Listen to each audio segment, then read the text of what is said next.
Vai entrar.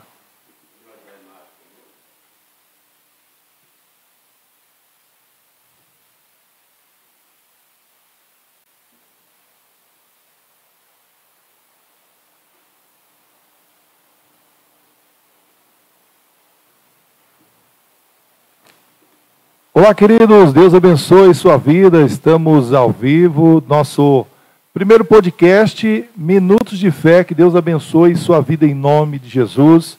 E hoje é o dia tão esperado, né, aquele dia abençoado, que Deus abençoe, né? Pessoas aí já, daqui a pouquinho, estão entrando aqui no nosso podcast, e hoje uma entrevista especial, hein? Hoje tem coisas novas para a sua vida. Eu acredito que através desse podcast muitas pessoas vai ser alcançada, porque o objetivo é esse. O objetivo é trazer uma palavra de fé, uma palavra amiga para as pessoas, né? E as pessoas estão chegando, né? E o pessoal que vai participar desse podcast, daqui a pouquinho, quando tiver um número grande de pessoas aí, nós vamos falar a respeito do sorteio que nós vamos fazer aqui, né? E nós vamos sortear essa caneca maravilhosa, né? Caneca Fé, uma caneca linda, linda, linda.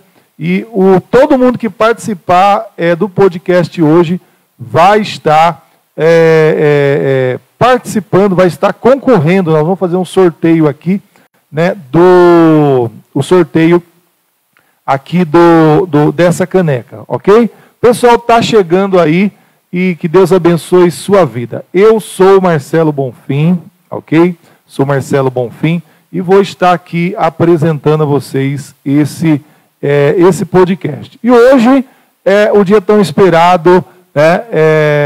Vai estar aqui conosco pastor Raul Silva, que vai ser entrevistado, e eu quero já chamar aqui meu amigo, meu pastor Raul Silva. Pode vir para cá.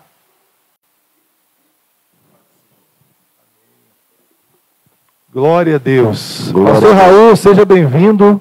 Em nome de Jesus, já estamos ao vivo, hein? Amém. E ao vivo tudo pode acontecer, né? Pode desligar o microfone, o computador pode desligar, né? Verdade. Mas eu acredito que hoje vai ser uma entrevista diferente, né? Porque o pastor Raul é uma pessoa experiente, né? Experiente, e hoje nós vamos aqui fazer algumas perguntas para ele. Nós convidamos ele para estar aqui, tá? E esse podcast nós vamos receber muitas pessoas, pastor, muitas pessoas. Glória a Deus. Com grandes testemunhos, né? Testemunhos maravilhosos. Já tem algumas pessoas já engatilhadas. Então quero aqui desejar um bem-vindo ao pastor Raul. Obrigado. Amém? Deus abençoe, pastor. E como se sente estar aqui, né, participando? É o primeiro podcast? É o primeiro. E vai ser de muitos. Vai ser de muitos, né? Acredito que esse podcast aí vai para o Brasil todo, né?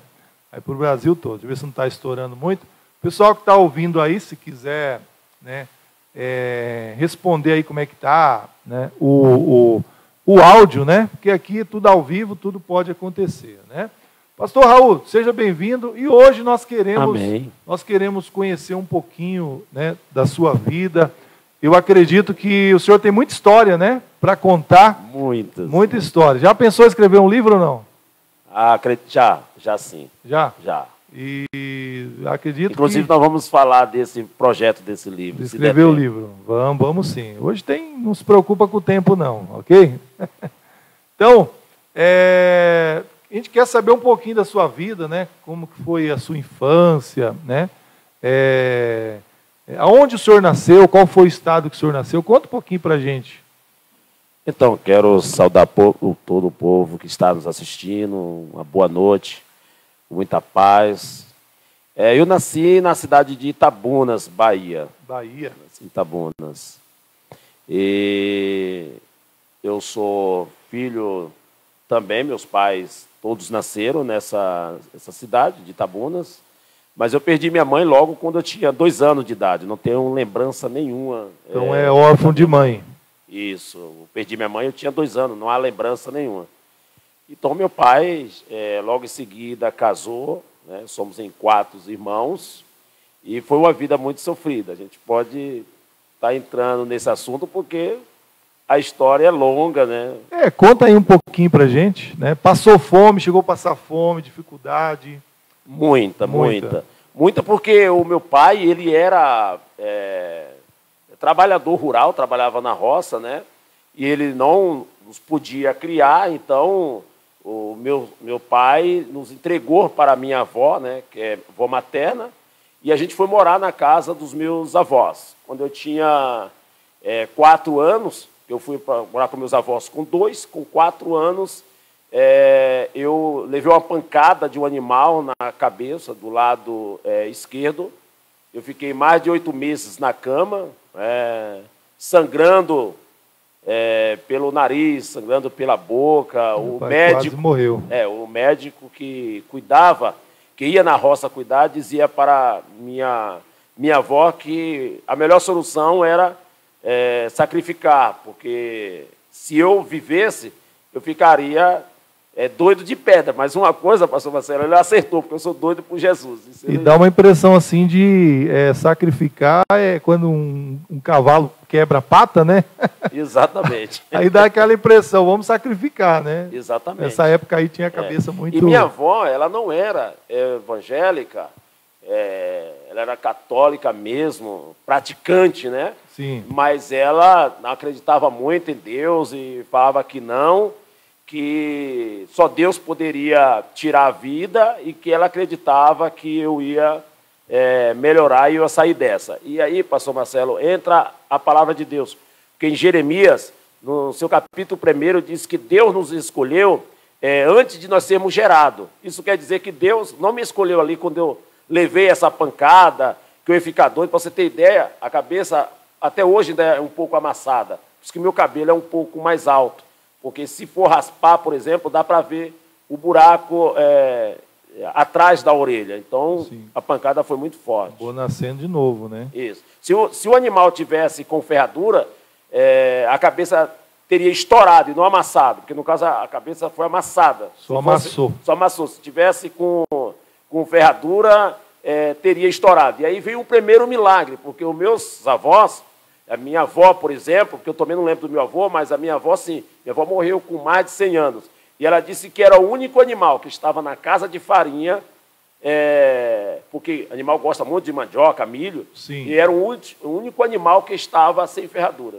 E isso aconteceu, você não tinha nem conhecido Jesus ainda? Não, tinha 4 anos de idade. Não era cristão? 4 anos de idade. 4 anos de idade. E não fez nenhum exame na época, para saber o que tinha acontecido, raio-x, Tinha todos os exames, por isso que o médico dizia para a minha avó que o meu caso era caso perdido, ia ficar, tipo assim, doido, sabe, sem memória. Até o médico te desenganou. O médico desenganou. Falou que eu poderia viver, mas eu viveria em vegetação, na verdade. Certo. E o senhor nasceu em berço evangélico? Não. Porque tem o crente tem essa fala, né? Nasceu em berço evangélico, tem pessoa que já nasce o pai, a mãe, né? Os avós já são evangélicos, né? Como diz na época, são crentes, né?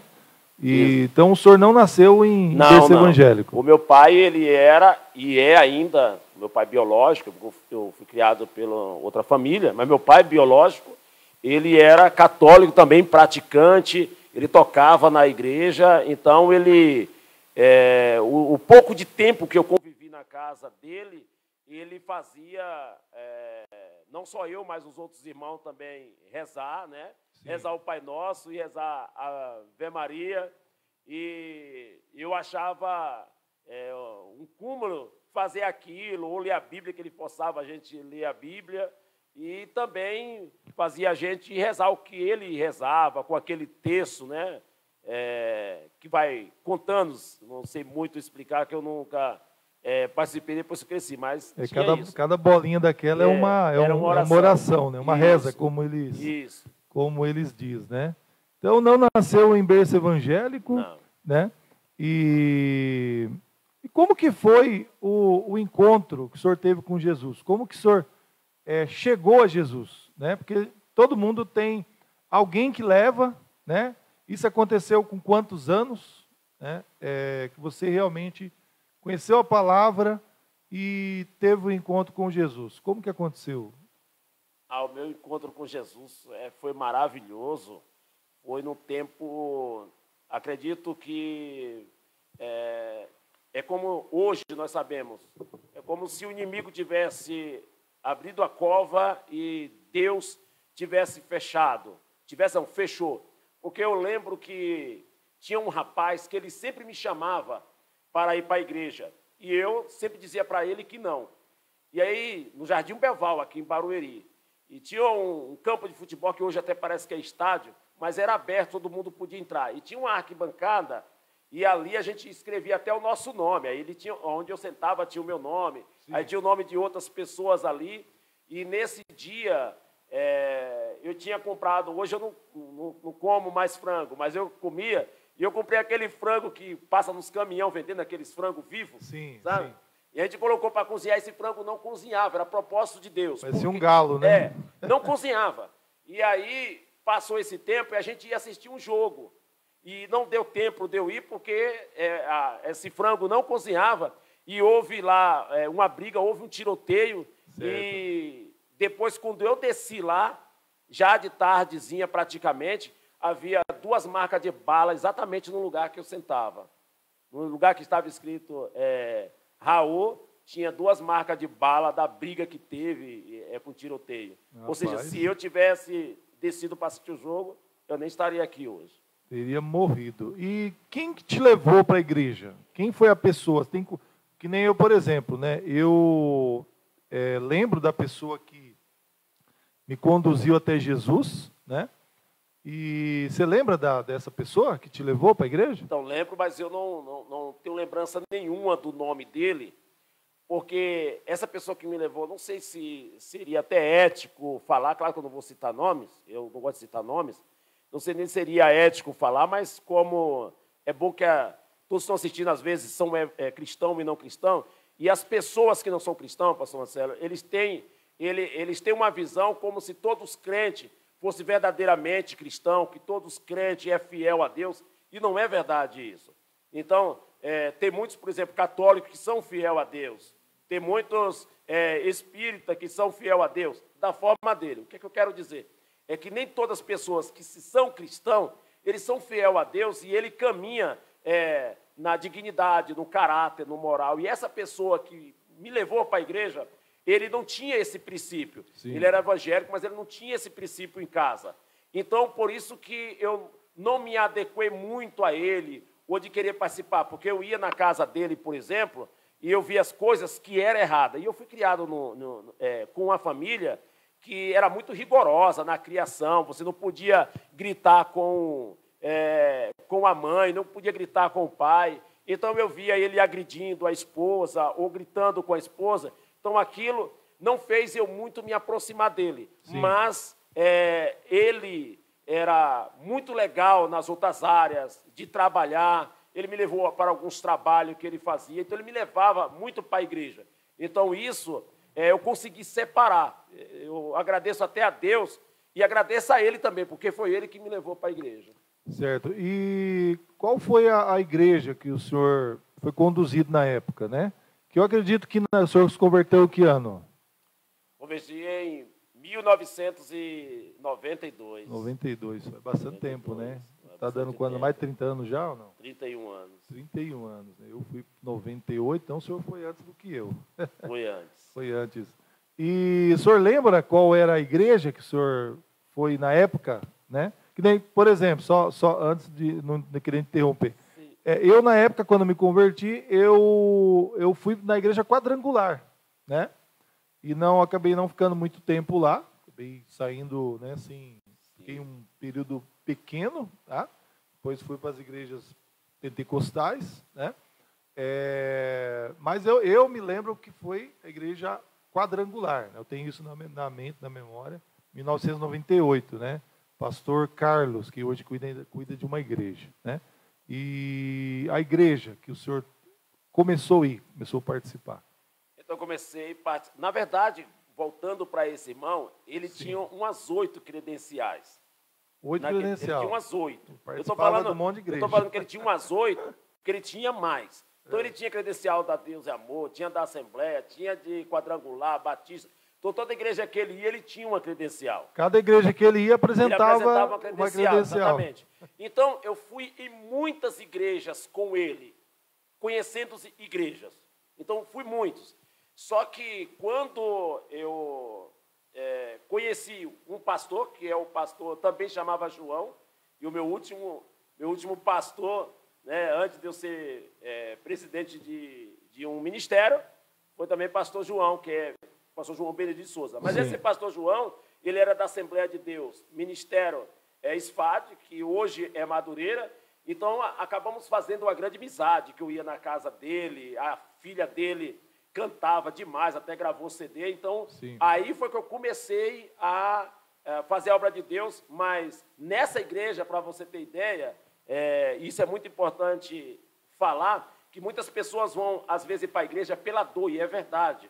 Muitas pessoas vão para a igreja simplesmente porque há um vazio, e não porque há uma dor. Eu fui para a igreja por causa dessa moça, porque a gente fez aquela amizade, porque, por enquanto, eu só visitava as igrejas. Né? Mas eu fui por causa dessa moça, era filha de pastor, né? Mas ela disse, não, para a gente poder namorar, você tem que ficar firme na igreja, ficar firme com Jesus, porque ela sabia que eu não era, ainda tinha um cabelão, ainda usava brinco ainda, mas, pastor Marcelo,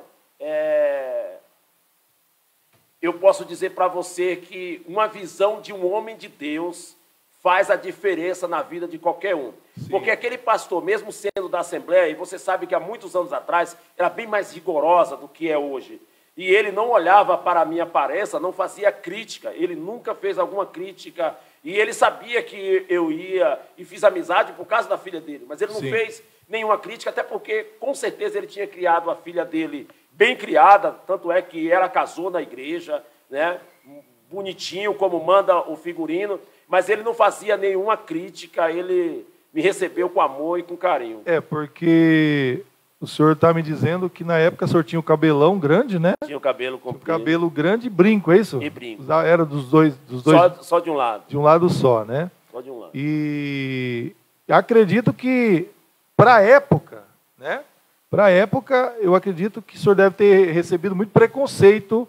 Não sei se o senhor chegou a passar em outras igrejas, né, com essa aparência, mas acredito que o senhor devia ter recebido muito preconceito, né? Chegou a passar isso ou não? Muito, porque em muitas igrejas os pastores já falavam, que esse irmão que me levava, que eu gostava, porque eu falava para ele, ó, já que eu vou virar, eu falava dizer, né, já que eu vou virar crente, eu quero ficar numa igreja.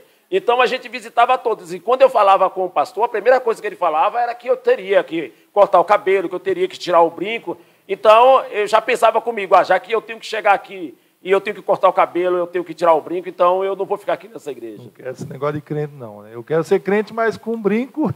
Com brinco e com cabelo. Mas depois... Esse pastor, por exemplo, ele nunca fez essa crítica e foi isso que... E ele dizia para mim, porque eu cheguei a perguntar para ele um dia, né? Ô, pastor João, mas o senhor não se importa de eu estar na sua igreja com cabelão e tal? Eu não chegava com cabelo solto, chegava amarrado, mas com brinco. Ele dizia, não, quem vai te transformar é o Espírito Santo de Deus. É o Espírito Santo, né? Porque às vezes a pessoa chega na igreja e o pastor, quem está dirigindo a igreja, já quer transformar. Transformar, né? E quem realmente muda é o Espírito Santo, né? Muda tanto, pastor Marcelo, porque eu estava indo para essa igreja, para você ter ideia, por causa dessa moça, porque eu namorava com uma moça, terminei por causa de outra, só para você ter ideia. E aí, quando eu chamo essa para ir para a igreja, ela não vai. Ela não aceita ir para a igreja. Então, eu que vou. Então, quando eu fico nessa igreja, eu fico mais por causa dessa menina mesmo. Não fico porque a igreja me abraçou. Essa também é uma grande diferença, porque às vezes as pessoas entram na igreja e ela não recebe aquele carinho, aquele amor. Para você ter uma ideia, a gente estava em uma visita de um rapaz que ele está desviado há muitos anos, um bom guitarrista, e ele disse que ele estava mais de 20 anos sem entrar na igreja, e que ele chegou aqui na nossa igreja e ele se sentiu bem, sentiu paz, sentiu um amor das pessoas, e ele ficou no culto e ele acabou aceitando Jesus. Amém, glória a Deus. E tem muitas pessoas nessa condição, né? Às Exato. vezes estão passando conflito porque às vezes não aceita a aparência da pessoa, né? E é importante vir do jeito que está, né? É claro que não vai permanecer do jeito que está, mas quem transforma, quem muda é o Espírito Santo. Isso. Né? O pastor, foi engraçado porque eu cheguei um dia em casa e não me sentia mais bem. Eu olhava para o espelho, eu não conseguia me sentir mais bem, porque todo mundo na igreja de cabelinho cortado, os irmãos não usavam brinco. Exatamente. E eu falei, sabe de eu vou tirar esse brinco, tirei e joguei fora os brincos, também não dei para ninguém. Sim. E aí eu fui cortei o cabelo. Quando eu chego na igreja, o culto já tinha começado, e quando o pastor me viu que eu estava com o cabelo cortado, né? Porque eu falava para ele que eu não ia cortar o cabelo de jeito nenhum, certo. E também não ia tirar o brinco. E ele falou, não, quem vai transformar é o Espírito Santo. Quando eu chego de cabelo cortado, ele até coloca a igreja para levantar e bate palma para Jesus. Amém. E gostei, me senti bem, então isso fez a diferença. Que bom, né? Nós estamos com algumas pessoas assistindo, né, ao podcast, e o pessoal que está assistindo, se quiser, daqui a pouco nós vamos fazer algumas perguntas para o pastor. Se alguém quiser enviar alguma pergunta, pode, pastor? Pode, sim. Pode enviar alguma pergunta, né? Nós já estamos aí com 4 pessoas assistindo, está aumentando aqui a audiência, né? Daqui a pouco a gente passa a Globo. Se chegar em 100 pessoas, pastor Marcelo, eu dou essa Bíblia para você fazer o sorteio e olha aí, dou essa Bíblia. Se chegar a 100 pessoas, o pastor 100 pessoas. Vai aqui de presente. Sortear aqui a Bíblia. Ó. Ai, que benção, hein? Então, vai compartilhando aí. As pessoas que estão online, vai compartilhando aí para aumentar aqui a audiência, tá? Mas antes disso, pastor, segura aqui, por favor. Eu quero, nós temos aqui essa canequinha da fé, olha que caneca bonita, hein? Linda, linda, linda. O pastor já vai levar uma embora hoje, já ganhou, né? Com certeza. Só por participar aqui do podcast, vai levar essa canequinha aqui da fé. Mas os que estão participando também online, eu vou fazer um sorteio. Então, o que eu preciso? Que vocês coloquem o seu nome aí, dá um oi aí para a gente saber que você está online, que você está participando, tá? Então, eu vou sortear essa canequinha aqui, deixa eu mudar aqui, senão o pessoal não vê, né? Vou sortear aqui essa canequinha, né? Fé para você tomar aí um leite, um café, benção. Eu tenho lá em casa a caneca, a gente usa todo dia, tá? Mas continuando aqui, pastor, com a nossa entrevista, que está muito boa, né? Hoje o senhor é pastor, né? Presidente da Igreja Amor Eterno de Jesus, é isso? É isso. Mas acredito que antes disso, né, o senhor já chegou na igreja, aceitou Jesus, e já foi ungido já pastor, ou o senhor passou, né, porque às vezes a pessoa chega na igreja e já é ungido o sumo sacerdote, né? Pastor Marcelo, a Assembleia de Deus, da qual eu fiz parte quase 18 anos, qualquer pessoa que pelo menos conhece ou que tem parente, não era assim como era hoje, né? Eu lembro que eu aceitei Jesus e nessa transformação eu fazia culto nos lares, eu ia ganhar almas para Jesus, eu limpava a igreja, lavava, mas demorou muito para o pastor me passar a porteiro, para depois passar a diácono, para depois ser ungido a presbítero e evangelista e depois chegar ao pastorado. Então o senhor passou aí, subiu uma escada. Uma escada para chegar, né? Então acho que isso é importante, a pessoa vai ganhando experiência, né? Dentro da igreja. Nessa trajetória, né? 90 e quanto o senhor converteu? 1992. 92. Acredito que de 92 para cá, o senhor deva ter ganhado muitas pessoas para Jesus nesse tempo. Muitas pessoas, né? E essas pessoas que são ganhas, a experiência é diferente, né? Mas compartilha aqui com a gente uma experiência que o senhor teve de alguém que o senhor ganhou para Jesus, que te marcou, né? Lembra de alguma pessoa? Ah, sim, lembra? Então, lembro. conta aqui para a gente. Eu já era evangelista e foi minha primeira missão. Fui fazer a missão em Minas Gerais, cidades sentido quem vai para a Vitória do Espírito Santo, certo. Já que faz divisa, né? E eu fui para lá, naquele tempo, passando aquela prova, eu fui porque alguém me emprestou um sapato para eu ir, e alguém me emprestou também 2 ternos. Nem sapato tinha. Nem sapato tinha. E eu fui escalado para fazer essa missão. Então, e Deus tinha usado pessoas e disse para mim que Deus tinha uma grande obra comigo lá. Amém. Isso me animou eu chegar lá. E eu fiquei uma semana e pregando todos os dias, e nenhuma alma aceitava Jesus. No último dia, domingo, quando eu prego, uma mulher aceita Jesus. Uma mulher aceita Jesus e quando ela aceitou que eu estou orando pela igreja, mas os pastores daquele tempo, eram eles que iam lá e orava pela pessoa, para escrever o nome dela no livro da vida e tal. E eu estava ali orando pelas pessoas, eu orava decepcionado. Por que decepcionado? Porque eu ainda não entendia muito o mistério de Deus, que a Bíblia diz, errais por não conhecer as Escrituras e nem o poder de Deus. Então, assim, conhecer as Escrituras, um pouco eu já conhecia, mas o poder de Deus eu ainda estava vivendo ele. Então, para mim, a grande obra que Deus tinha seria uma multidão, é o que eu pensava. Todo dia que eu vou pregar, certamente vai aceitar Jesus umas 10, alma 15. E for aceitar só uma alma nesse dia. Queria ganhar igual o Pedro, né? Já ganhar quase 3.000. E essa alma, porque ela foi, para mim, foi a mais importante. Porque ela era uma mulher do Candomblé. Sim. E muitos pastores já tinham pregado para ela. Inclusive os pastores famosos que hoje são deputados, talvez não seja, não quero citar o nome, mas pastores famosos de pregar em Camboriú, de orar por ela, pregar e ela não ter aceitado Jesus. E ela aceita Jesus na minha mensagem, né? E através dessa mulher, para você ter uma ideia, em um ano ela já tinha arrastado para a igreja mais de 150 pessoas. Em um ano, mais de 150. Essa pessoa que você ganhou para Jesus, que era do Candomblé. Mãe de santo? Era mãe de santo. Era mãe de santo. Ela tinha o próprio terreiro, o próprio templo e dela. Já vários pastores de famosos, nome, isso. Tinha orado por ela e não tinha se convertido ainda, né? Não, ela disse que no momento que eu estava pregando, até porque, pastor Marcelo, ela não estava na igreja. Ela tinha ido em frente da igreja para eu me esqueci agora o nome, né? Como se trata, mas seria como se fosse uma filha dela, do Candomblé. Sim.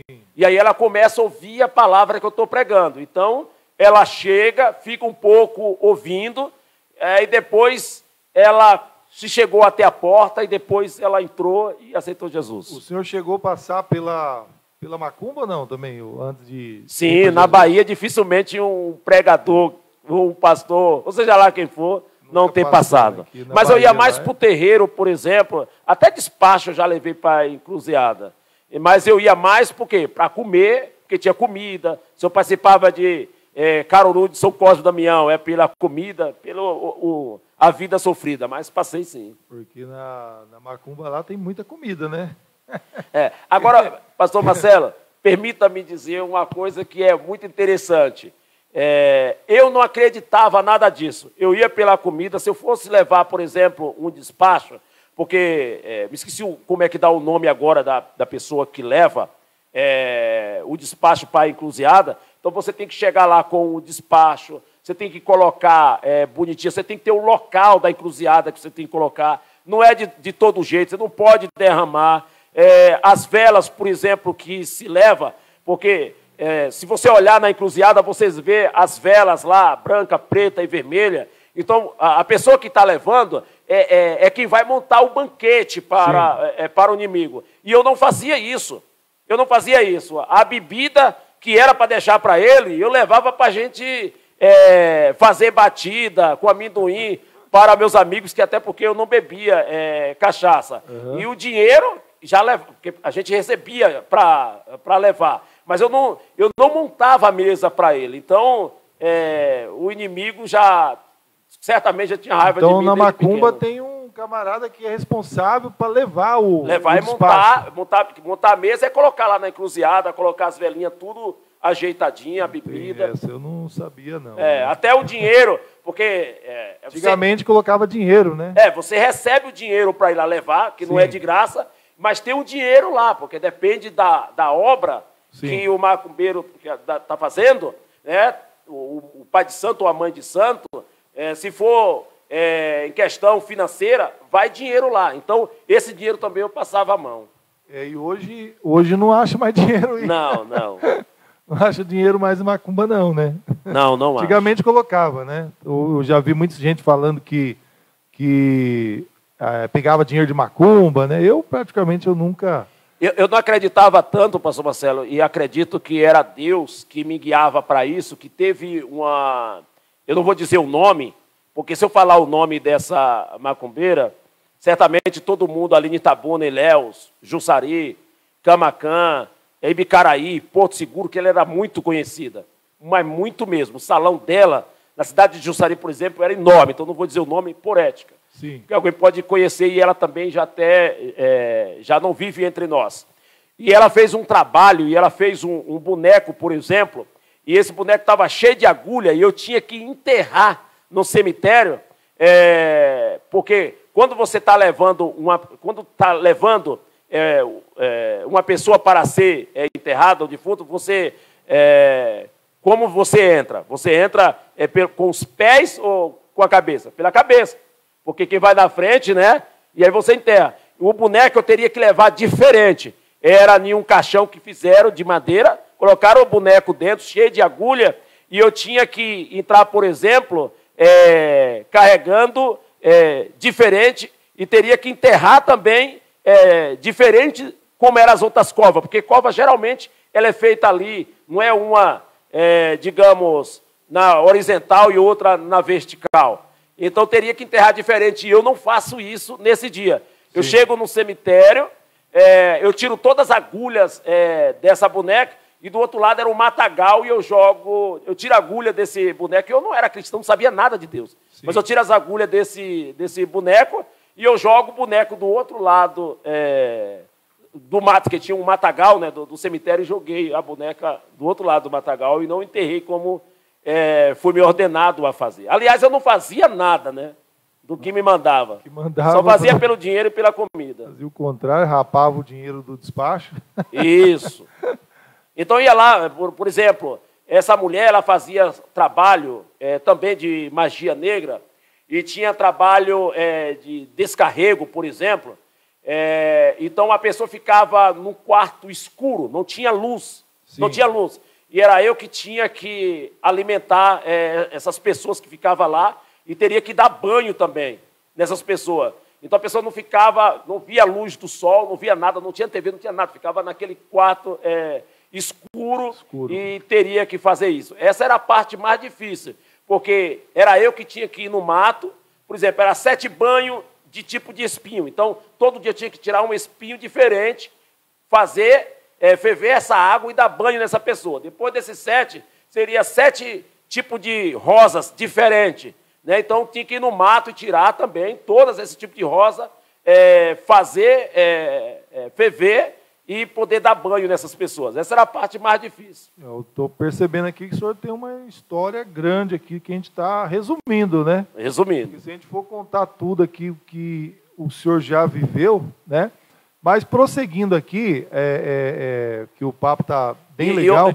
E outra coisa, não te interrompendo, pastor Marcelo, é muito importante dizer, olha só, essa mulher, por isso que eu não quero dizer o nome por ética, mas essa mulher era uma das mais famosas nessa cidade. Para você ter ideia, governadores, cantores, que eu não vou falar o nome aqui, que ia lá consultar ela, tipo de eleição, por exemplo, tinha candidatos que pagavam até a mais para que ela não atendesse outras pessoas. E como eu participava lá, então só vou contar essa para que os ouvintes possam entender.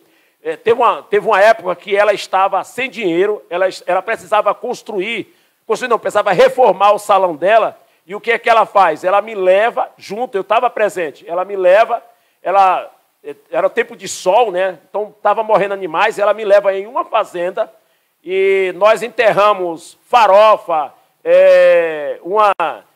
resto de galinha, porque ela comprou a galinha e nós enterramos só os pés, pescoço, cabeça, em uma cerca dessa fazenda. Sim. Depois de uns 10 dias, Sim. a gente volta lá e ela disse que o pai de santo estava levando ela nessa fazenda porque os animais dessa fazendeira estavam morrendo e era uma obra de macumba. E essa mulher começa a chorar e ela começa a dizer que realmente os animais tinham morrido mesmo, já umas 3 cabeças de gado e alguns cavalos. Mas não foi ela que matou. Estava morrendo mesmo, mas era... Era por outra coisa, não por outras coisas. Ou poderia ser alguma praga, alguma peste, coisa desse tipo. Sim. Mas por ela saber, a gente fez isso. E aí depois ela fala que vai fazer um trabalho e que se ela não achasse o despacho, essa mulher não precisaria pagar nada. Como se fosse hoje, seria tipo uns 100 mil reais. Sim. E aí esse trabalho é feito e depois sai essa candomblezeira, o esposo dela, mais umas 3 pessoas e mais toda essa família para procurar o despacho, porque o pai de santo dela disse que estava em uma das cercas depois de Cancela. Então a fazenda dela era muito grande, tinha muitas cancelas. Então, como a gente sabia onde é que estava, a gente levamos os donos, aí cavava na cancela e não achava. Aí quando foi lá para as 3 horas da madrugada, que a gente já sabia a cancela, e ela até falou assim para mim, vai rezando, porque vocês enterraram fundo, como eu falei, né? Porque senão algum animal poderia cavar e não achar o despacho. Sim. E ali nós achamos o despacho que nós mesmos havia enterrado e ela recebe esse dinheiro. Sim, a maracutaia era grande, né? Sim, sim. Se eu fosse contar as maracutaias que eu vivenciei no Candomblé, poderia ter que marcar aí uns 5 podcasts para estar poder contar o que aconteceu, né? Mas amém. Continuando aqui, pastor, o senhor teve uma experiência muito grande, né? No Candomblé, na macumba, né? E eu acredito também que o senhor deva ter muita experiência. O senhor contou a respeito da Mãe de Santo, que o senhor ganhou para Jesus, né? Sim. E é interessante que o senhor vive nessa vida, passou por essa experiência, passou pela macumba, e quando o senhor aceita Jesus, quem o senhor ganha para Jesus é uma Mãe de Santo. E exatamente ela vem para a igreja porque ela começa a ouvir esse testemunho que eu estava dando. E aí eu sinto o nome, eu falo o nome dela. Porque você está começando, você não tem muita ética. Sim. Então, eu pregava, talvez, até mais do que eu prego. Por que eu falo até mais? Porque hoje, a minha vida é a palavra de Deus. É a minha bússola. Então, hoje eu sou concentrado mais na palavra. E tem muitas pessoas que não gostam de Bíblia, gostam de reteté, de barulho. Então, como eu estava inclinado naquele tempo a essa prática, então, e eu não tinha aquela experiência ou aquela ética, e eu cito o nome dela. E como ela era conhecida e famosa, sim, isso, essa Mãe de Santo, ouvindo do outro lado da casa, ela se aproxima exatamente por causa do testemunho que eu estava dando. Glória a Deus. Alguma experiência que te marcou? Acredito que, através do ministério do Senhor, pessoas foram curadas, sim ou não? Sim. Sim. E se muitas. a gente for contar aqui também o tanto de pessoas que foram curadas, né, porque a própria palavra diz, né, que em nome de Jesus nós teríamos essa autoridade para curar os enfermos, né? Alguma experiência que te marcou, né? Falando nesse assunto, de alguém que foi curado, alguém que né, foi forte, né? Um testemunho assim que foi marcante, que essa cura foi marcante e que o senhor lembra até hoje. Na verdade, são 3. E Deus, é como se Deus, quando me chamou, Ele me colocasse... É como um soldado, quando começa no exército, e ele já é colocado em uma guerra, para disputar uma guerra, uma grande arma, porque foi assim que Deus fez. Eu ainda não era nem porteiro da igreja. E aí eu passava para ir para trabalhar, e aí Deus mandava, do jeito que eu estou falando aqui com você, Deus mandava eu descer do ônibus e orar em uma casa. Era uma casa verde. Isso no Jardim Belval, em Barueri. E aí eu passava e eu achava que não era Deus, porque eu não tinha... Eu estava começando ainda. Eu não era obreiro, não era pastor, não era nem porteiro na igreja. Por exemplo, pra você ter ideia, o meu cabelo tinha sido cortado, não tinha nem 5 meses, quando Deus começa a falar para mim. Estava vivendo o primeiro amor. Isso, para que eu descesse e fosse orar naquela casa, que Deus tinha uma grande obra naquela casa. E eu me relutei, porque eu não entendia. Eu fiquei igual a Samuel. Deus não falava com Samuel e Samuel não entendia que era Deus, ia falar com o sacerdote, né? E o sacerdote também, sem entender, mandava ele voltar, que ele era com problema. Foi exatamente isso que eu passei. Então, Deus falava e eu não acreditava que seria Deus. Sim. Até que eu falo para o pastor, né? Eu falo, pastor, está acontecendo isso, isso e isso. Ele falou, mas já quantas vezes? Eu falei, já tem bem umas 5, 6. E aí ele falou, então, da próxima vez, você vem cedo, vem mais cedo, para não perder o trabalho. Né? Ele falou, sai de casa mais cedo, se essa voz falar com você, você desce e vai até essa casa. Assim eu fiz, vim umas 2 horas mais cedo e desci em frente, e tinha um ponto de ônibus quase em frente, desço, e aí eu vou na casa, bato palma, vem uma senhora lá do fundo, tinha a casa na frente, casa em cima e a casa dela no fundo. E aí eu bato palma, ela vem. Só tinha ela ali na casa, o resto estava trabalhando, mas ela morava sozinha no fundo. Eu entro, vou até ela e eu digo para ela, olha, Deus, porque eu fui na instrução que o pastor falou. Eu falei assim, Deus tem mandado várias vezes eu descer aqui e bater palma aqui, entrar aqui, porque Deus tinha uma grande obra. Ela começa a chorar e ela manda que eu entre na casa dela, e ela disse, de cara ela já falou que era a única que podia libertar ela, era Deus, porque nem médico, nada, remédio e tudo. E como eu não entendia de lepra, eu achei que ela tinha sido queimado, uma queimadura. De cara eu pensei que alguém deveria ter jogado óleo nela e que ela estava queimada. E a mulher tinha lepra. Ela tinha lepra. Hoje é outro nome, né? Como chama? Psoríase? Como?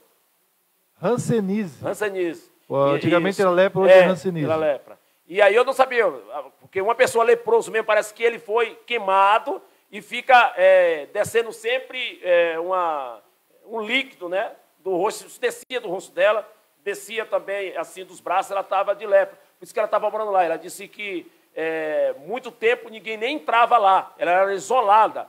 E eu não sabia de nada, como eu não era obreiro, e aí eu leio uma palavra, e aí eu oro por ela, né? E aí eu via o pastor, quando orava, colocava a mão na cabeça e orava pelas pessoas e ungia com óleo. Então eu cheguei para ela e falei assim, para ela, olha, a senhora tem algum óleo aí, que não seja óleo de comida?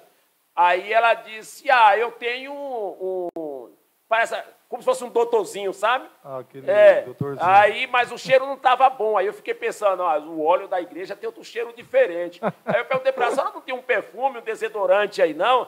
Aí ela disse, eu tenho, meu filho. Aí foi lá, pegou um desodorante, joguei no óleo que ela passou, mas o óleo ficou assim, cheio de bolinha, sabe? Mas ficou cheiroso. Eu falei, tá quase parecendo da igreja. Então eu pego aquele óleo, né, com a mão direita, unjo a cabeça dela e coloco a mão na cabeça dela e começo a orar, expulsar. A mesma oração, que eu não sabia orar, estou fazendo a oração que eu vi o pastor fazendo. Então eu unjo ela, oro por ela, e aí ela disse, foi quando ela disse que havia muitos anos que nunca ninguém tinha entrado lá, nunca ninguém tinha colocado a mão sobre ela, ou um abraço, que ela não ganha abraço em Natal, em Ano Novo, não ganhava abraço no aniversário dela. Eu falei, pois hoje a senhora vai ganhar um abraço e um beijo, ainda beijo o rosto dela. E a mulher com lepra. E dou um abraço. E a mulher com lepra, porque eu não sabia. E aí, quando termina tudo isso, é que ela diz que ela era leprosa. E eu não sabia muito, pastor Marcelo, como era a lepra. Então, onde eu trabalhava, tinha um médico. Quando eu vou conversar com o médico, que ele disse que uma pessoa leprosa tem que viver isolado, que você não pode pegar numa colher que a pessoa pega, comer no mesmo prato, que você não pode abraçar, não pode beijar. É contagiosa, a lepra, é contagiosa. Exatamente. E aí eu entro em desespero, eu começo brigar com Deus, falar, Deus, o Senhor me colocou numa roubada, o Senhor ferrou com minha vida, eu não quero mais que o Senhor fale comigo, e aquela preocupação, voltar para o mundo. Nesse momento eu não pensei de voltar, porque eu já estava liberto com a palavra, eu sabia que se eu voltasse para o mundo, eu iria para o inferno. Então, para o inferno eu não queria ir. Mas ali eu brigava com Deus, falava que Deus tinha ferrado a minha vida, que Deus... Como é que pode ele ter me mandado para orar por uma lepra, porque ele não me falou, porque eu até acabei beijando, né? E ali foi passado o tempo, nada acontece. Aí depois... O senhor pensou que já estava leproso também. Sim, aí eu fiz exame também, não deu nada. Deu nada. Mas eu fiquei com aquilo na cabeça, será que não pega? Aí depois de uns 4 anos, porque eu não queria mais nem saber de revelação, de profecia, de nada. Eu ia para a igreja, mas eu me isolei um pouco disso. Aí depois de uns 4 anos, eu encontro ela na Júlio Preste, curada, bonita. Ela que me vê de longe, Glória me abraça e diz que foi curada. Então essa foi a maior experiência com Deus. Curar de lepra. Né? Deus me usou, por exemplo, se alguém que está assistindo aí conhecer Carapicuíba, no Parque Jandaia, Deus me usou para ressuscitar uma criança. Mas não foi tão impactante como essa mulher da lepra, porque eu estava começando, né? Sim. Eu estava começando. E o senhor não tinha experiência nenhuma. Não experiência nenhuma. Experiência nenhuma e foi... Nenhuma. Ungiu a mulher com um doutorzinho. Misturado com perfume. Ainda colocou um Rexona, aí, né? Um Rexona para dar um Exatamente. Ver como que e Deus ela foi faz, curada. Né? E Deus honra a fé da pessoa. Né? Pastor Marcelo, incrível. Como diz as Escrituras, que quando Deus cura, Ele cura por completo. Para você ter ideia, essa mulher, ela estava tão linda que se ela não fala para mim e conta o acontecido, eu não acreditaria. Se fosse outra pessoa, por exemplo, que me falasse, eu não acreditaria, porque a pele dela estava linda. É como se ela nunca fosse nem queimada de sol. Por exemplo, tem pessoa quando vai para a praia, não se queima, se descasca. Sim. Ela estava com a pele maravilhosa, linda. Que desconectou aqui o estabelecendo. Estabeleceu. Você vai voltar. Aí. Você está online ainda aí? Está online? Tá? Caiu? Caiu aqui. Peraí, vamos ver se volta.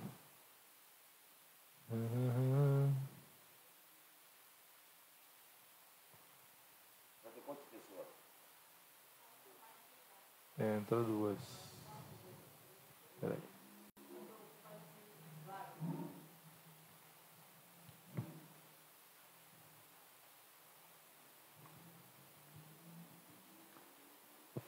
Tá fora. Vamos ver se vai voltar.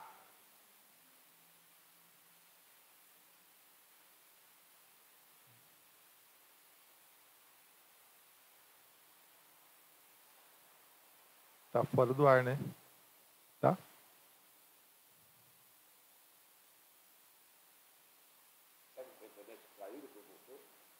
Pode ser.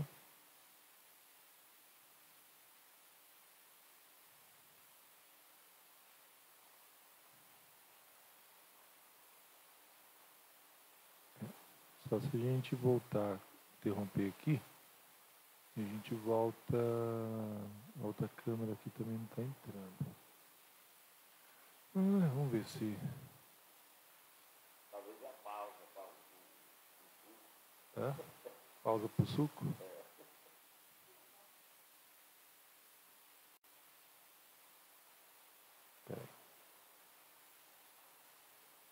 Compartilha aí, pastora.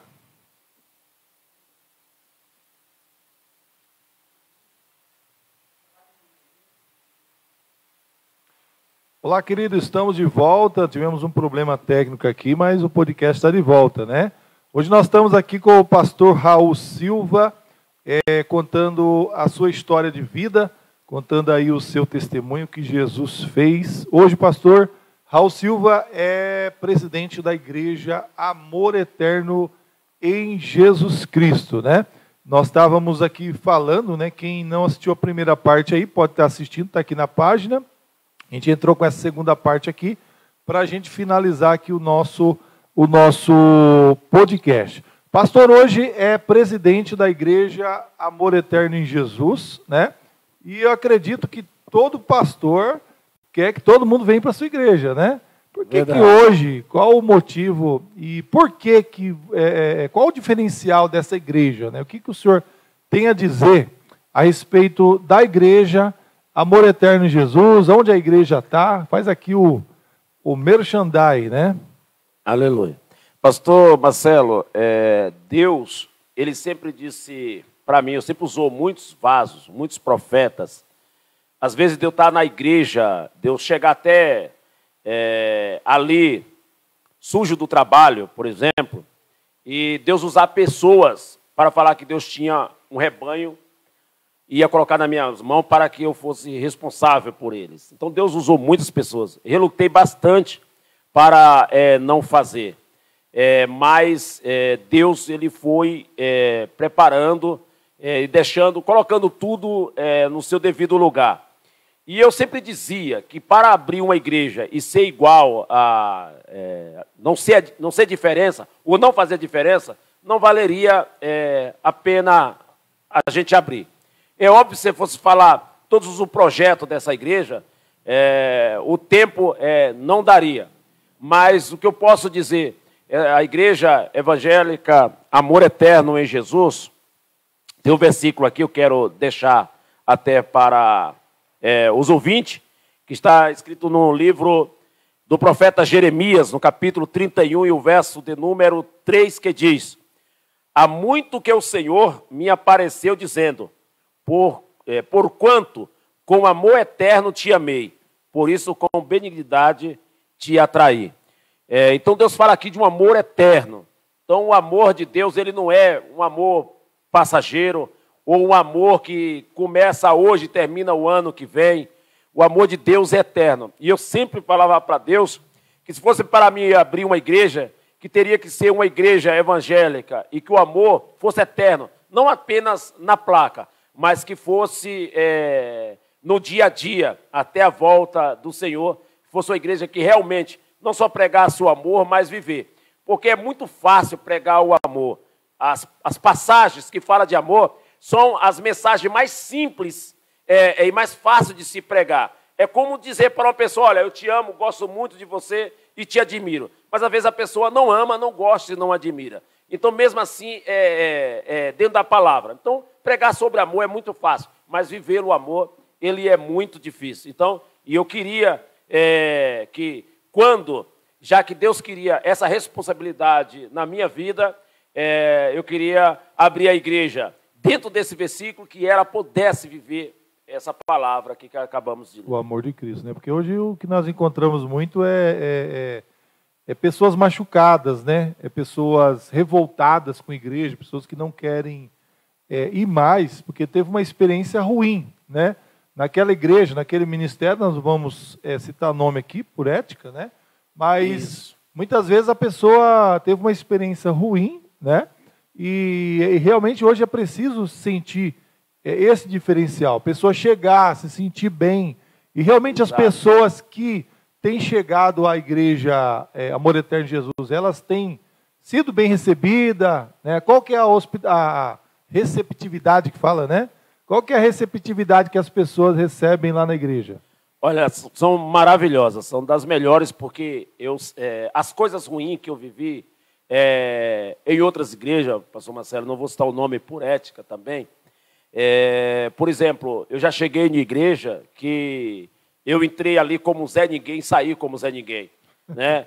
E isso é muito ruim, porque se você vai na casa de um amigo e esse amigo não te recebe, não vale mais a pena você voltar. Então, eu sempre preservei por essa ética, por essa linha, de poder receber a pessoa com amor, com carinho, não importa se ela é pobre, se ela é rica, se ela é negra, se ela é branca, se ela é baixa, se é alta, ou se é homossexual, ou se qualquer coisa do gênero. quem liberta é Jesus, quem faz a obra é Jesus, quem condena é Jesus, quem salva é Jesus. Eu só fui chamado simplesmente para levar a palavra de Deus e ganhar almas. E eu fiquei sabendo que no final do culto tem até um café, né, para o pessoal tomar. Sempre tem um cafezinho para tomar. Deus, isso é bom, né? Cafezinho no final do culto, né? O pessoal sair Pastor com Marcelo, mais fé ainda. Pastor Marcelo, para você ter uma ideia, eu já participei de reuniões em igrejas da direção,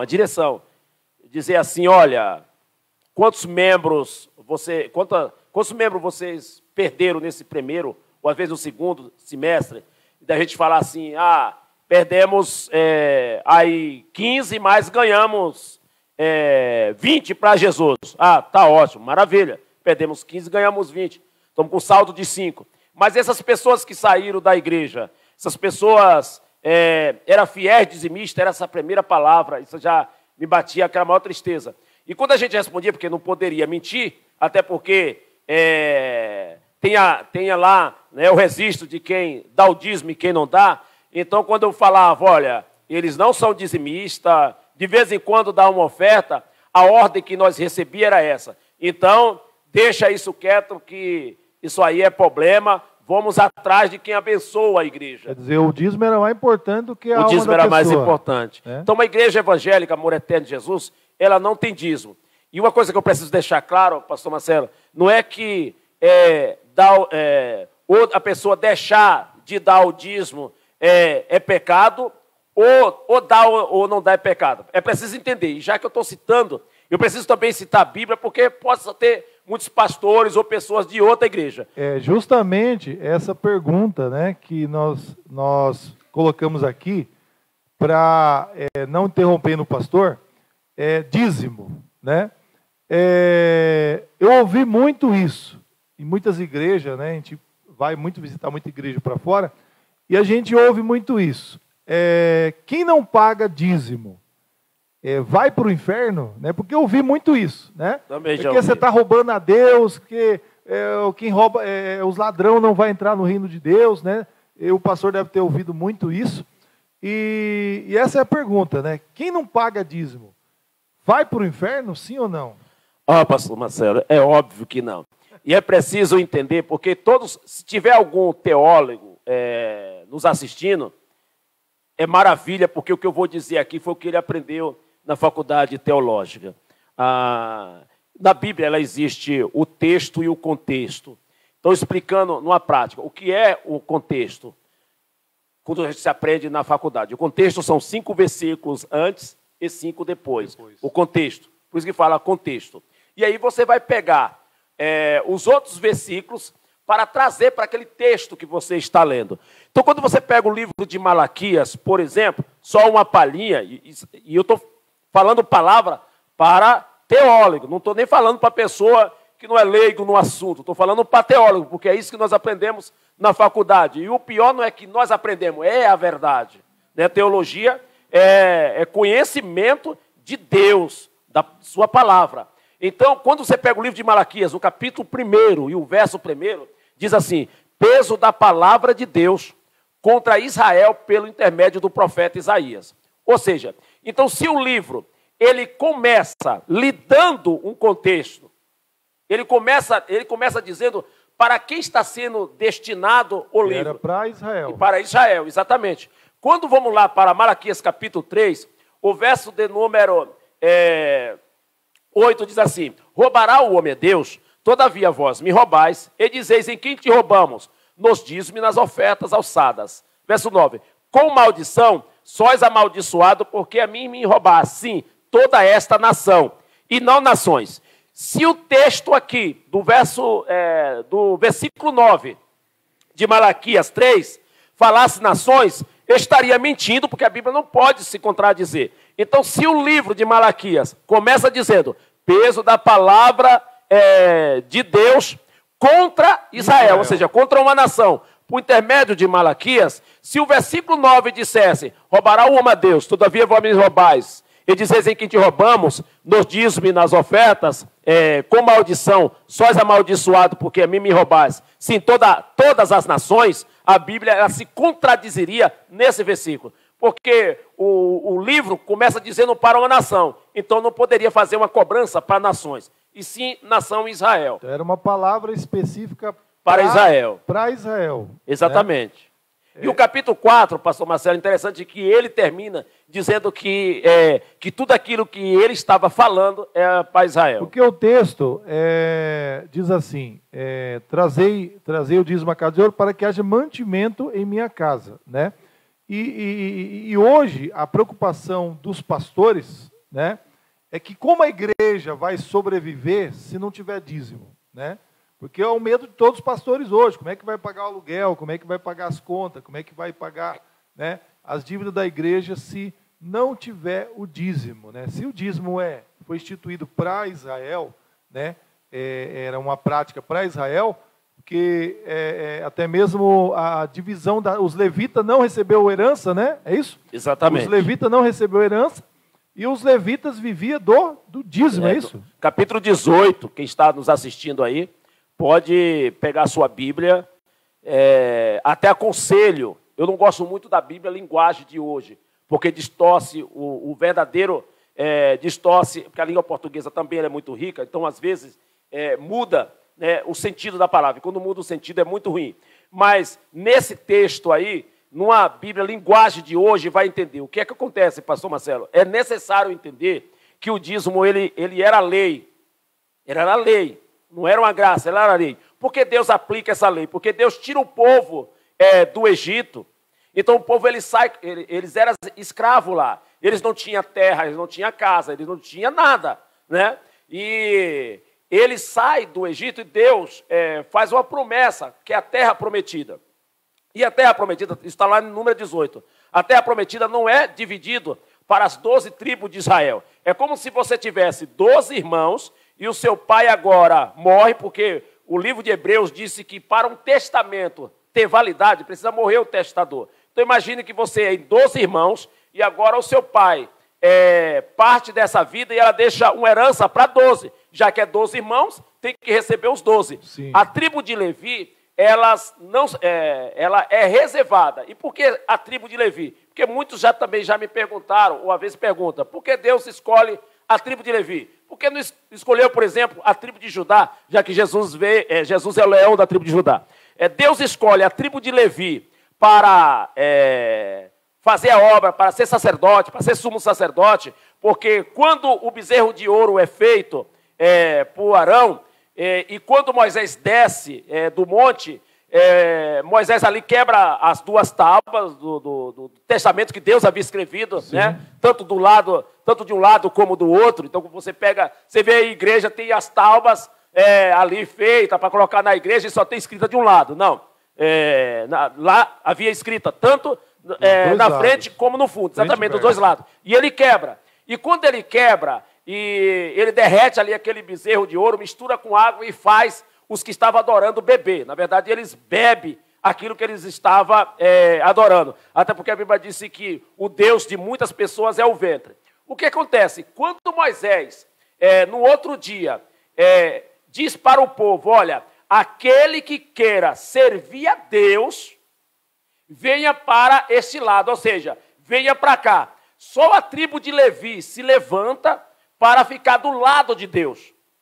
Entendeu? Então só a tribo de Levi levanta para ficar do lado de Deus. E aí Moisés ordena, porque interessante, pastor Moisés, isso é muito importante, porque lá no monte, Deus diz para Moisés, Moisés, desça, porque o seu povo, Deus não fala meu povo. Sim. Deus fala assim, ó, o seu povo está lá adorando outro Deus. Desça depressa antes que acenda a minha ira. Ou seja, Deus se ira sim, mas a ira de Deus estava apagada. Antes que minha ira acenda e eu destrua esse povo.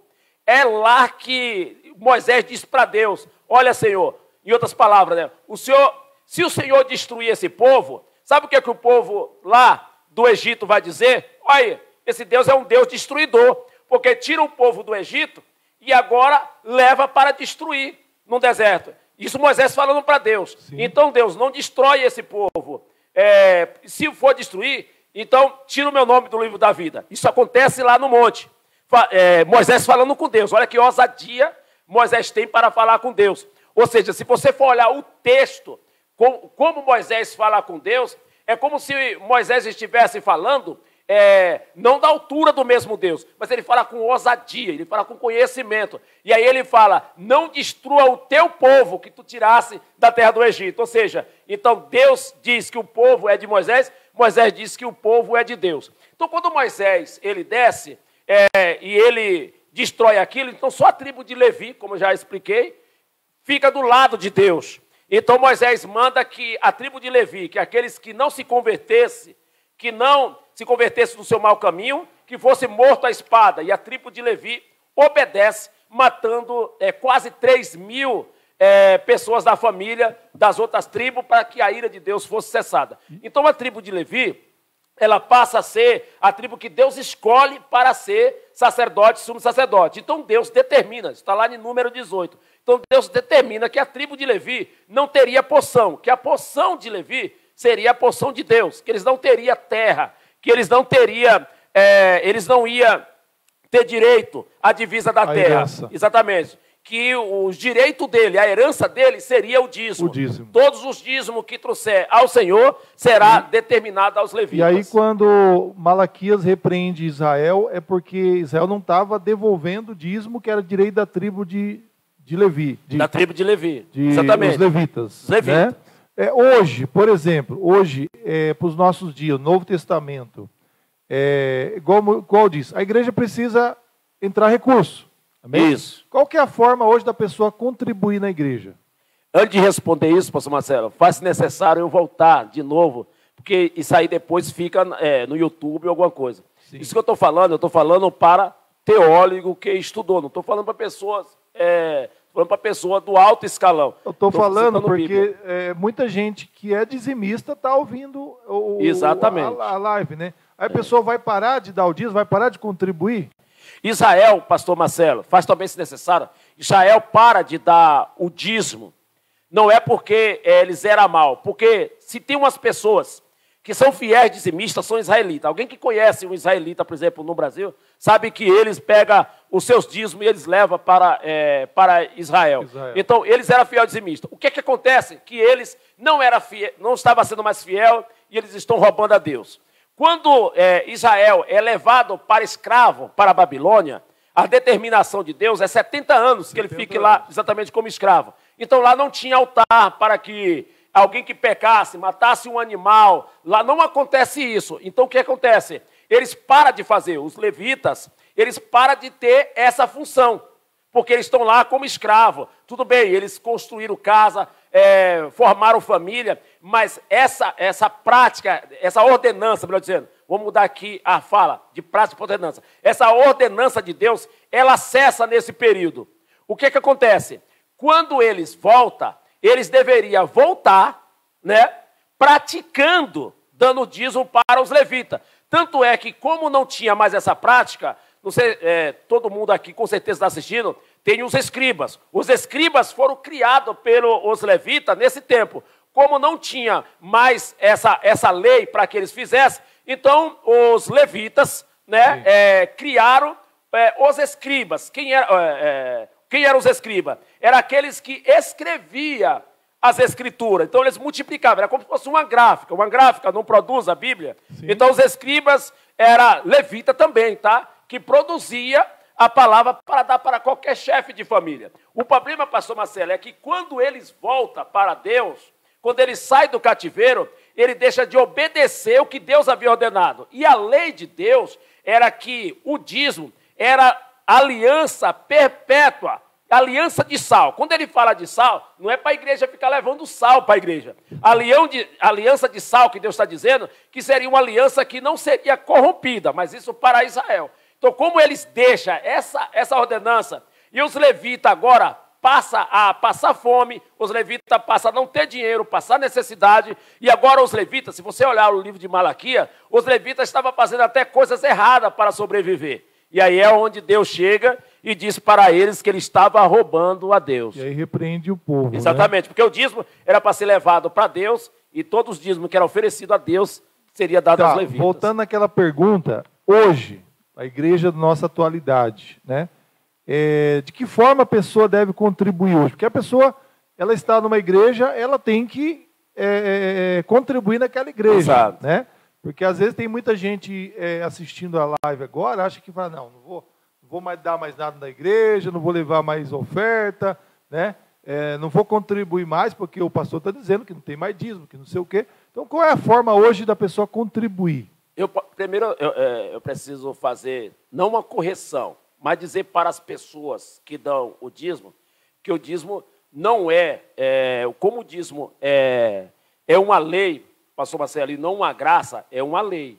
Então hoje não é obrigatório. Não, até porque a Bíblia diz em Romanos, capítulo de número 10, verso 4, que Cristo é o fim da lei para todo aquele que nele crê. Se Cristo é o fim da lei e o dízimo é lei, então Cristo é o fim também do dízimo, porque Cristo é o fim da lei.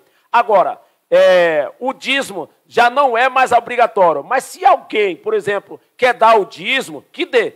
Mas eu vou fazer uma pergunta também para os ouvintes, que os ouvintes possam fazer para ele mesmo. O versículo de número, o 10 e 11, de Malaquias, capítulo 3, pastor Marcelo, diz assim: trazeis todos os dízimos à casa do tesouro, para que haja mantimento na minha casa. Depois fazei prova de mim, diz o Senhor dos Exércitos, se não vos abrirei as janelas, plural, se não abrirei as janelas do céu, e derramarei bênçãos sobre vós, que dela veio a maior abastança. Não há um cristão, eu não falo os pastores que passam a mão no dízimo não podem entrar nisso, até porque o versículo diz os que levam o dízimo, e não os que passam a mão no dízimo. Você pode ver que esse versículo não se cumpre na vida de nenhum cristão, nenhum, para que ele possa orar para Deus, é o que o versículo diz, para que dela venha a maior abastança, de orar para Deus e dizer assim: Deus, não me manda mais nada, porque eu não tenho de colocar tanta bênção. Não tenho mais nem onde colocar tanta bênção. Então isso não acontece. Agora a igreja ela precisa pagar aluguel, começa aqui, paga luz, água, internet, microfone, nada é de graça. A obra de Deus, ela necessita sim de dinheiro, mas que esse dinheiro tenha uma boa administração, que esse dinheiro, que a igreja que administra, precisa prestar conta desse dinheiro que entra e sai. O livro de 2 aos Coríntios, capítulo 9, verso 7, diz: cada um contribui segundo o que propôs no seu coração. Ou seja, então o pastor ele não pode propor, é a pessoa que tem que propor no seu coração. O versículo continua: cada um contribui segundo o que propôs no seu coração, não por tristeza ou por necessidade, porque Deus ama quem dá com alegria. Preste atenção que ainda que a igreja esteja em necessidade, porque não há uma igreja que não tenha necessidade. Se um pastor, por exemplo, agora da Universal, que ele está lá no templo, administrando o templo lá, que é o templo de Salomão, né? Se um pastor estiver ouvindo aqui, ele vai dizer assim: bom, o templo de Salomão é rico, mas lá também precisa de dinheiro, lá tem necessidade. Então não importa se a igreja ela é rica ou pobre, mas ela sempre vai estar em necessidade. E aí o versículo diz: não por necessidade, porque Deus ama quem dá com alegria. E esse versículo, pastor Marcelo, é importante explicar, pelo menos essa parte da necessidade. Quando você dá uma pessoa que é casada, um marido, para você entender, mulher, isso serve aí uma lição para vocês. Se o marido ele só dá um sapato para a mulher no Natal, ou quando ela estiver descalça, ele está dando mais por obrigação e não por amor. Está dando porque ela está necessitada. Ele vai passar vergonha se a mulher chegar descalça. Então ele vai fazer o quê? Ele vai lá e compra. Se a mulher faz isso com o homem também, vê o marido, porque tem muitos maridos, por exemplo, que ele dá o dinheiro na mão da mulher. Então a mulher que recebe, administra o dinheiro, aí vê o marido sem sapato, ela vai lá e compra. Então ela está comprando porque por necessidade, às vezes dá com tristeza, porque até queria comprar outra coisa, mas está vendo que o esposo está precisando, então vai lá e compra. A igreja de Deus, ela tem que ser, sempre estar ali ofertando, mesmo se ela não tiver a necessidade, porque a Bíblia diz que Deus ama quem dá com alegria. Você não pode ofertar nem com tristeza e nem por necessidade. Por exemplo, então uma pessoa que se ama, ela vai comprar presente porque ama, ela vai comprar o sapato. Às vezes a mulher tem uma porrada de sapato e a pessoa está comprando. Porque o que a gente encontra muito é pessoas sendo constrangidas na igreja, né?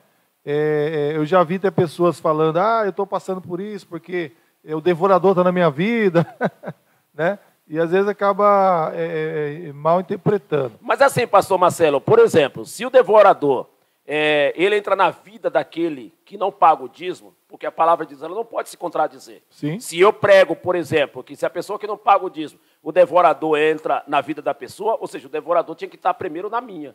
Sim. Não é verdade? O devorador tinha que estar na vida de muitos. Por exemplo, o devorador não está na minha vida, pelo contrário, eu sou abençoado.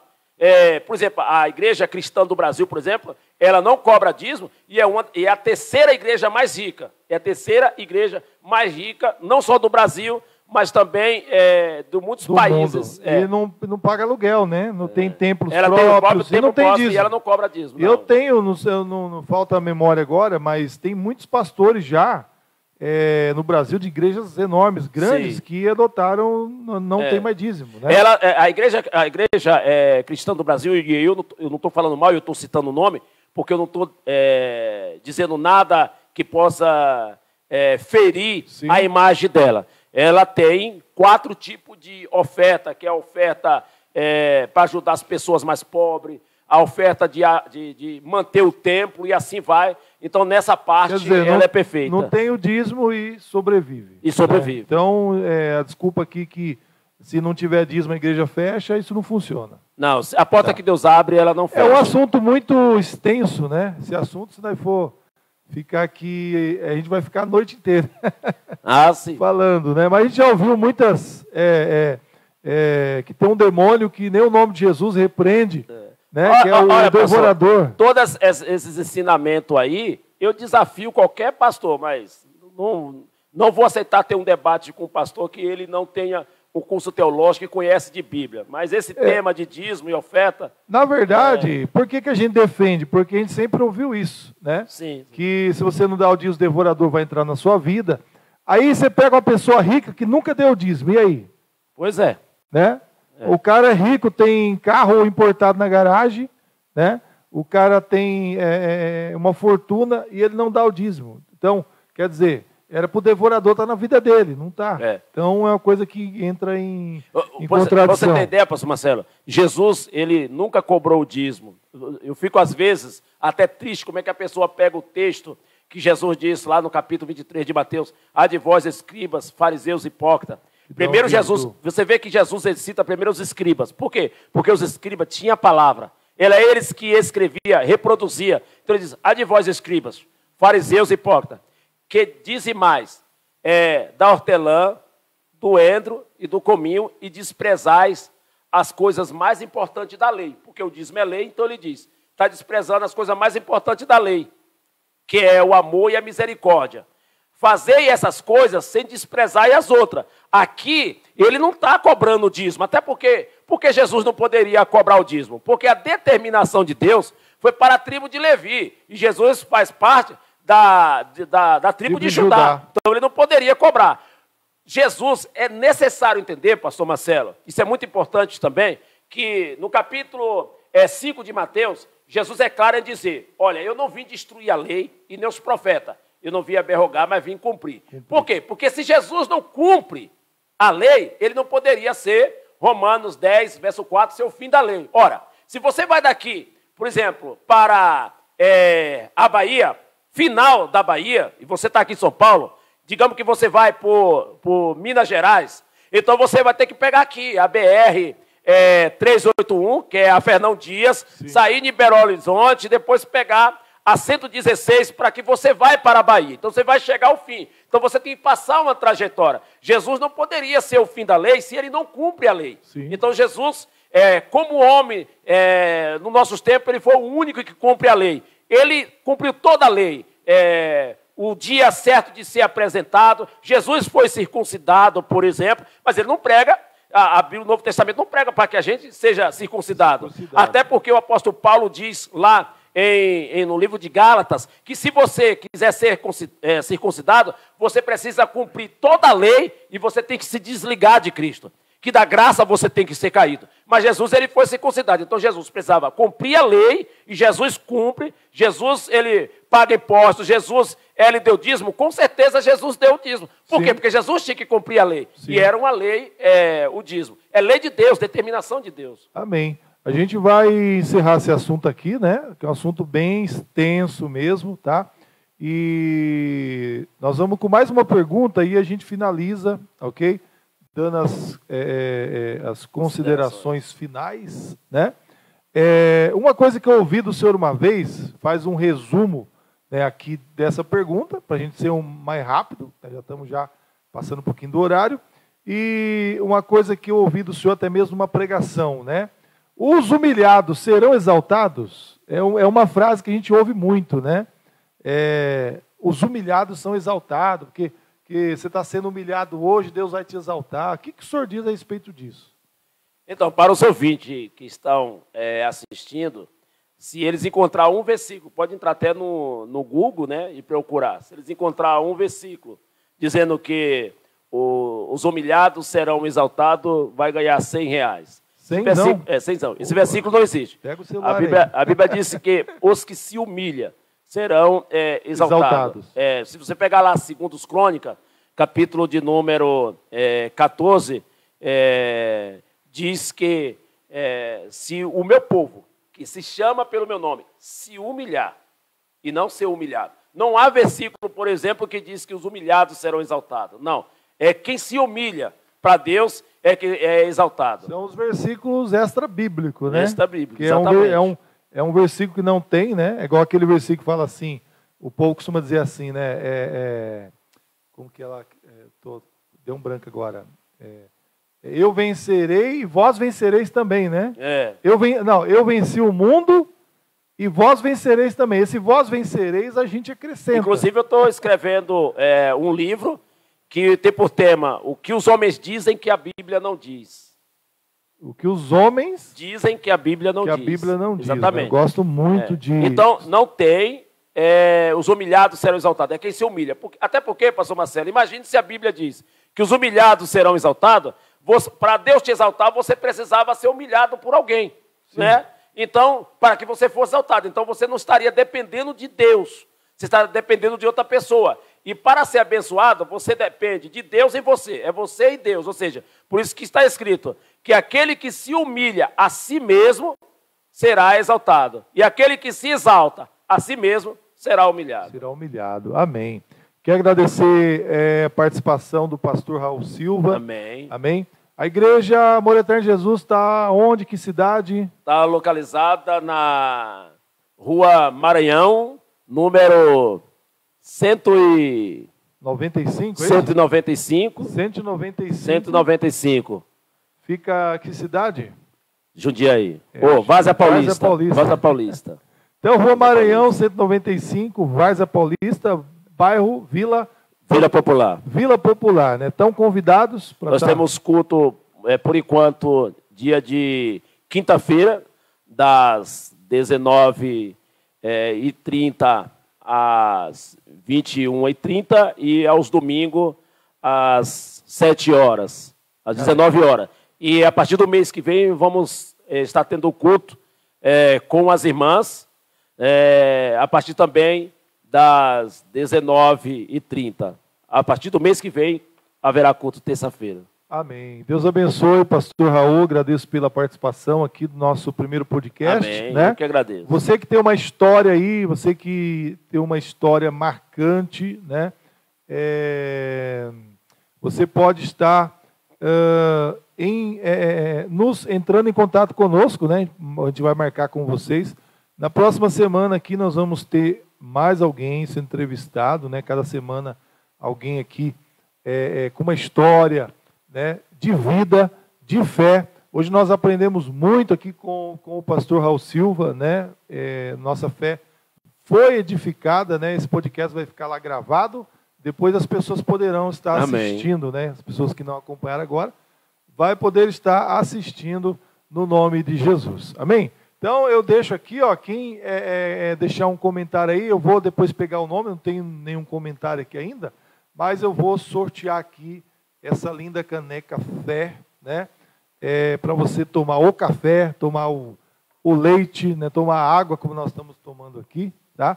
Então, aqueles que quiserem participar desse sorteio, deixe o seu nome aí, né? Comenta alguma coisa aí no podcast e nós vamos fazer um sorteio. Depois nós entramos em contato com você para estar entregando aí essa caneca. Amém?